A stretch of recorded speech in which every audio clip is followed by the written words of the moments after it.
தேசிய மக்கள் சக்தியின் 21 பேர் கொண்ட அமைச்சரவையில் இரு தமிழ் அமைச்சர்கள் இடம்பெற்றுள்ளனர். முன்னாள் அமைச்சர் டக்ளஸ் தேவானந்தாவின் கடற்றொழில் நீரியவள மற்றும் கடல் வளங்கள் அமைச்சராக ராமலிங்கம் சந்திரசேகரன் நியமிக்கப்பட்டுள்ளார். ராமலிங்கம் சந்திரசேகரன் தமிழ் கலாச்சார வேட்டி மீட்சட்டையோடு பாராளுமன்றம் சென்று தமிழில் பதவி பிரமாணம் செய்து கொண்டார். சந்திரசேகராகிய நான் கடற்தொழில் மற்றும் நீரிய வளங்கள் அமைச்சர் என்ற பதவிக்கான கடமைகளையும் பணிகளையும் இலங்கை சனநாயக சோசலிச குடியரசின் அரசியல் அமைப்புக்கும் சட்டத்திற்கும் இணங்க பற்றுறுதியோடு புரிவேன் என்றும் இலங்கை குடியரசுக்கு விசுவாசமுள்ளவனாக இருப்பேன் என்றும் எனது திறமைக்கு இயன்றவரை இலங்கை சனநாயக சோசலிச குடியரசின் அரசியலமைப்பை உறுதியாக போற்றி காப்பேன் என்றும் பயபக்தியுடன் வெளிப்படுத்தி உறுதி செய்கின்றேன்.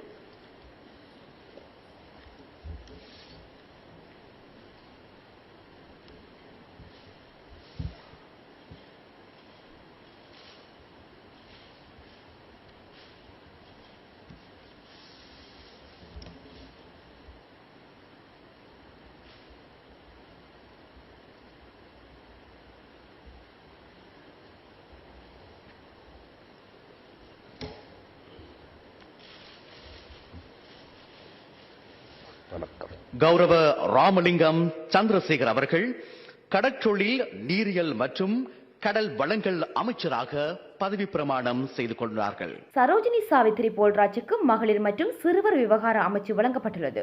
ஜனாதிபதி அனுராவின் கீழ் பாதுகாப்பு, நிதி திட்டமிடல், பொருளாதார அபிவிருத்தி, டிஜிட்டல் பொருளாதாரம் ஆகிய அமைச்சுக்கள் செயற்படும். புதிய பிரதமராக மீண்டும் ஹரணி அமரசூரிய தெரிவு செய்யப்பட்டுள்ளார். அவர் கல்வி, உயர்கல்வி, தொழிற்கல்வி அமைச்சை பொறுப்பேற்றுள்ளார். விஜித ஹேரத் வெளிவிவகாரம், வெளிநாட்டு வேலைவாய்ப்பு, சுற்றுலாத்துறை அமைச்சை ஏற்றுக்கொண்டுள்ளார். தங்களுடைய ஆட்சியில் அமைச்சரவை 25 தாண்டாது என மக்களுக்கு உறுதியளித்தபடி 21 அமைச்சு பொறுப்புகளை வழங்கப்பட்டுள்ளது. இதன் மூலம் பல மில்லியன் நிதி வீண் விரயம் தடுக்கப்பட்டுள்ளது. மக்கள் எங்களுக்கு மட்டற்ற அதிகாரத்தை தந்துள்ளார்கள். அதனை துஷ்பிரயோகம் செய்யாமல் பொறுப்பான முறையில் மக்களின் எதிர்பார்ப்புகளையும் அபிலாசைகளையும் நிறைவேற்றுவதற்கு அதனை பயன்படுத்த வேண்டும் என ஜனாதிபதி தன்னுடைய அமைச்சரவையில் உரையாற்றும் போது ஜனாதிபதி அனுரா குறிப்பிட்டுள்ளார். சிறுவர் வறுமை, போசாக்கின்மை ஆகியவற்றுக்கு புதிய அரசாங்கம் முன்னுரிமை அளித்துள்ளதாகவும் மாற்றுத்திறனாளிகளுக்கு சிறந்த ஆதரவு வழங்கப்படும் எனவும் ஜனாதிபதி அனுரா உறுதியளித்துள்ளார். இதுபற்றி கருத்து தெரிவித்த ஒளிரும் வாழ்வு அமைப்பின் ஸ்தாபகரும் உடல் ஊனமுற்ற பிள்ளைகளுக்கு தந்தையுமான அனஸ்லி இது பற்றி தேசம் நெட்டுக்கு தெரிவிக்கையில், தமிழர் பூர்வீக பிரதேசங்களில் கடந்த கால 30 ஆண்டுகால யுத்தம், நூற்றுக்கணக்கான ஆயிரக்கணக்கான மாற்றுத்திறனாளிகள் உள்ளனர். நவம்பர் மாதத்திலும் மேடைகளிலும் மட்டும் உணர்ச்சி பொங்க பேசும் இவர்களிடம் கடந்த காலங்களில் நாங்கள் உதவிகளுக்கும் சட்ட வாக்கங்களை ஏற்படுத்தவும் கோரியிருந்தோம். ஆனால் தமிழ் அரசியல்வாதிகள் காத்திரமாக எதனையும் செய்யவில்லை. ஆனால் தேசிய மக்கள் சக்தி மாற்றுத்திறனாளியான பசந்த டி சில்வாவை தேசிய பட்டியல் மூலம் பாராளுமன்றத்துக்கு அனுப்பி வைத்துள்ளது. மாற்றுத்திறனாளிகளுக்கு ஆதரவு வழங்கும் ஜனாதிபதி அனுரவின் உறுதிமொழி பாராட்டுக்குரியது. எஸ் ஸ்ரீதரனும் பொன்னம்பலம் கஜேந்திரகுமாரும் மற்றவர்களும் நவம்பரில் துயிலும் இல்லங்களை துப்புரவு செய்து விளக்கேற்றி ஊடகங்களுக்கு படங்களை அனுப்பினால் மட்டும் போதாது.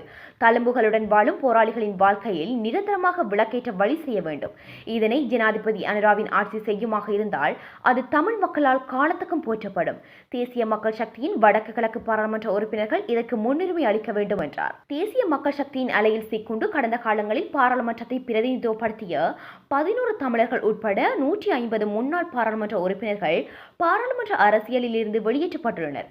புதிய பாராளுமன்ற உறுப்பினர்களை எல்போர்ட் என்று எதிர்க்கட்சிகள் மற்றும் அவர்கள் சார்பு ஊடகங்கள் கிண்டல் அடிக்கின்றன. அதனால் என்ன, நாங்கள் புதியவர்கள், எல்போர்ட் தான் என்கிறார் சரோஜினி சாவித்திரி போல்ராஜ். நாங்கள் எல்போர்ட் தான், அதனால் எங்களுக்கு ஊழல் செய்ய தெரியாது என இளங்குமரன் தேசம் நெட்டுக்கு தெரிவித்தார். சர்வதேச நாணய நிதியம் மக்களுடைய நெருக்கடி நிலையை கணக்கில் எடுத்து கெடுபிடி இல்லாமல் சமநிலை அணுகுமுறையை மேற்கொள்ள வேண்டும் என அரசு கேட்டுக் கொண்டுள்ளது. அதே சமயம் தேசிய மக்கள் சக்தி ஜாழ் பாராளுமன்ற உறுப்பினர் இளங்குமரன் புலம்பெயர்ந்த தமிழர்கள் தாயகத்தில் வந்த முதலீடுகளை மேற்கொள்ள வேண்டும் என்றும், கடந்த ஆட்சியாளர்கள் போலல்லாமல் அவர்களிடம் பச்சை தண்ணியும் வாங்காமல் அவர்கள் முதலீடுகளை மேற்கொள்ளவும் தொழிலை விருத்தி செய்யவும் எமது அரசு ஒத்துழைப்பு வழங்கும் என அவர் தேசம் நெட்டுக்கு தெரிவித்தார். வேம்பிலிருந்து சூழல் நேய பொருட்களை உற்பத்தி செய்வது தொடர்பாக புலம்பெயர் தமிழர் சுந்தரமூர்த்தி புவனகுமார் ஆளுநர் நாகலிங்கம் வேதநாயகத்துடன் உரையாடியுள்ளார். சுந்தரமூர்த்தி புவனகுமார் மும்பையை தலைமையமாக கொண்ட உலக வேம்பு அமைப்பின் உறுப்பினரும் கூட. தமிழ் தேசியவாத கட்சிகள் மற்றும் தேசியவாத கட்சிகள் எதிர்க்கட்சிகள் தங்கள் தோல்விகளில் இருந்து மீள்வதற்கு முன்னரேயே தேர்தல் ஆணைக்குழு நவம்பர் 27 கூடி பிரதேச சபை மற்றும் மாகாண சபைக்கான தேர்தல்கள் தொடர்பில் ஆராய உள்ளனர். 2020 2024 பாராளுமன்ற தேர்தலில் இலங்கை முழுவதும் 284 சுயேட்சை குழுக்களை சேர்ந்த 3357 வேட்பாளர்கள் போட்டியிட்டு 1,16,000 வாக்குகளை பெற்றுள்ளனர். இது மொத்தமான வாக்குகளில் 1% இலங்கையில் அண்மைக்கால பாராளுமன்ற தேர்தல்களில் சுயேட்சையாக எந்த வேட்பாளரும் வெற்றி பெற்றது கிடையாது. இலங்கையின் சகல பகுதிகளிலும் சுயேட்சையாக போட்டியிட்ட அனைத்து வேட்பாளர்களும் தோல்வி காண ஜாழ்ப்பாண தேர்தல் மாவட்டத்தில் ஊசி அர்ச்சுனா வெற்றி பெற்றமை வரலாறாக மாறியுள்ளது. மேலும் ஊசி அர்ச்சுனாவுடன் போட்டியிட்ட நரேன் கௌசல்யா சைக்கிள் பொன்னம்பலம் கஜேந்திரகுமாரை காட்டிலும் கூடுதலான விருப்பு வாக்குகளை பெற்று தோல்வியை தழுவினார். எஸ் ஸ்ரீதரன், பொன்னம்பலம் கஜேந்திரகுமார் போன்று ஊசி அர்ச்சுனாவும் பிரபாகரனையும் மாவீரர்களையும் வைத்துத்தான் அரசியல் வியாபாரம் செய்த போதும் ஒன்றாக கடைபோட மாட்டோம் என்று மறுத்து வருகின்றனர். பாரிஸ் லாகுர்னே சிவன் கோவிலுக்குள் பிரான்ஸ் வருமான வரித்துறையினரும் போலீசாரும் புகுந்து கோயிலை சில மணி நேரங்கள் மூடி ஆவணங்களை, கல்லாப்பட்டியை, உண்டியலை எல்லாம் கொண்டு சென்றது உண்மைதான். ஆனாலும் மீண்டும் கோயில் இயங்குகிறது. கோயிலுக்கு வாருங்கள், வந்து உண்டியலை நிரப்புங்கள் என கேட்கும் 40 நிமிட காணொலி ஒன்றை கோயில் முதலாளி சர்ச்சைக்குரிய கிரிமினல் குற்ற செயல்களில் ஈடுபட்ட வெற்றிவேலு ஜெயேந்திரன் வெளியிட்டுள்ளார். பிரான்சில் பிடியாணையில் உள்ள வெற்றிவேலு ஜெயேந்திரன் பிரான்சில் உள்ள ஒரு யூடியூபரை அனுப்பி இக்காணொலியை பதிவு செய்துள்ளார். பொதுவாக ஆலயங்களுக்கு செல்லும் மக்கள் ஆலயங்களுக்கு நிதி பங்களிப்பை செய்ய வேண்டாம் என்றும், ஆலயங்களுக்கு வழங்கப்படும் பெருமளவான நிதி அதன் முதலாளிகளால் அறக்கட்டளை உறுப்பினர்களால் வீண்விரயம் செய்யப்படுகின்றது அல்லது சட்டவிரோத காரியங்களுக்கு பயன்படுத்தப்படுகின்றது என்ற குற்றச்சாட்டுகள் பல்வேறு ஆலயங்களில் இருந்தும் தெரிவிக்கப்படுகின்றது. கோபதாவங்களை தயவு செய்து கடவுளோட யாரும் விமர்சனம் செய்யாதீங்கோ. வாங்க பாருங்க, அதாவது பூச நேரம் அங்க போட்டிருக்கு. இந்த நேரப்படி இங்க நடந்து முடிந்த பாராளுமன்ற தேர்தலில் தமிழ் அரசியல் தலைமைகள், தமிழ் தேசியம் பேசியவர்கள், லைக்கா மற்றும் ஐபிசி வியாபார முதலைகள் மட்டும் தோற்கடிக்கப்படவில்லை.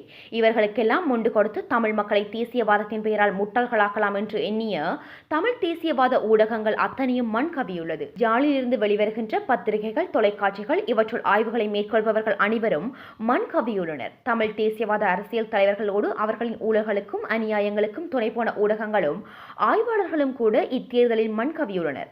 இதில் பொது கட்டமைப்பை உருவாக்கி சங்க சின்னத்தை விட்டதாக சொல்லப்படும் நிலாந்தன், ஜோதிலிங்கம் போன்றவர்களின் நிலை மிக மோசமானது.